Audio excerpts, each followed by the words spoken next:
¿Qué tal? ¿Cómo están? Jan González por acá. El día de hoy con un experimento un tanto raro. Esto no es un review como tal, porque tenemos hartos reviews de la Stage Custom of BIRCH, pero esto es más que nada una pequeña demo de este monstruito que estamos creando, que nos armamos, basado en la Stage Custom of BIRCH y en dos modelos, que es el modelo el full set, que le llaman, de 7 piezas, y juntamos también lo que es la Stage Custom Hip, pero este es un drum kit que quise armar inspirado un poco en lo que es el modo simétrico o lo que vendría siendo los Monster drum kit de algunos de mis influencias. Es un kit bastante cómodo y me encanta el color es el Surf Green, es como tener una recording custom, pero a un rango más accesible, ¿no? En cuanto a color, a la vista, el sonido, suena muy bien.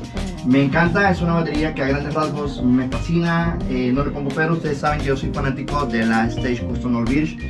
No es la primera que tenemos acá en el canal. Hoy estamos intentando hacer un poquito de ruido con este drum kit. Y bueno, justo ustedes mismos, lo que vamos a escuchar a continuación va a ser básicamente con los parches de fábrica, los drum head o los cueros que trae de fábrica, obviamente afinaditos para que suene bonito la cosa. Y bueno, ahorita vamos a pasar a hacer un pequeño sound lab para que ustedes aprecien la calidad de sonido que, bueno, ya ustedes conocen de la Yamaha Stage Custom. Y yo estoy súper contento de poder haberme armado esto. Creo que falta un V24 en este color, no lo sé, pero ya sería demasiado. Entonces, aunque bueno, dicen que nunca es demasiado, pero yo creo que ya es mucho ya.